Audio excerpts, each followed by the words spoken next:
জুলাই জাগরণ মঞ্চে দাঁড়িয়ে আল্লাহ রব্বুল আলমিনের দরবারে শুকরিয়া আদায় করছি যে বাংলাদেশের আপামর জনতার মূল যে আকাঙ্ক্ষার প্রতিফলন সেটি আগামীকালকের যে তারিখ তথা 5 আগস্ট সেটি ঘটেছে। বাংলার জমিনকে আমরা মুক্ত হিসেবে পেয়েছি, এজন্য শুকরিয়া আদায় করি আলহামদুলিল্লাহ।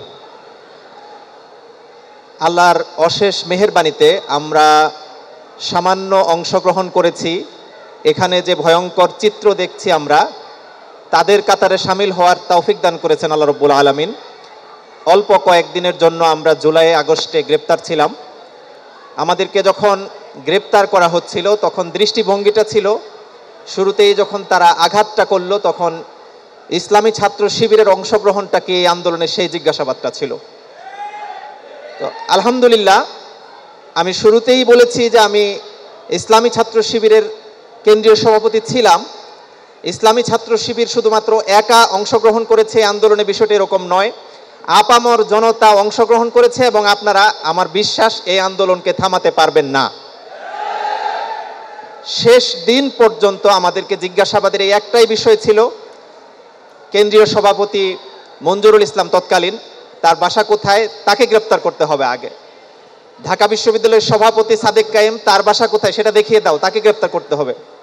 তো আমি বললাম যে আপনি ইসলামী ছাত্র শিবিরের কেন্দ্রীয় সভাপতি জাহিদুল ইসলাম, মঞ্জুরুল ইসলাম, সেক্রেটারি জেনারেল জাহিদুল ইসলাম, এরকম নুরুল ইসলাম সাদ্দাম, সিবগাতুল্লাহ, এরকম সকলকেও যদি গ্রেপ্তার করে ফেলেন, আমার বিশ্বাস এই আন্দোলনকে আপনারা থামাতে পারবেন না। এবং সেটিই ঘটেছে আল্লাহর অশেষ মেহেরবানিতে।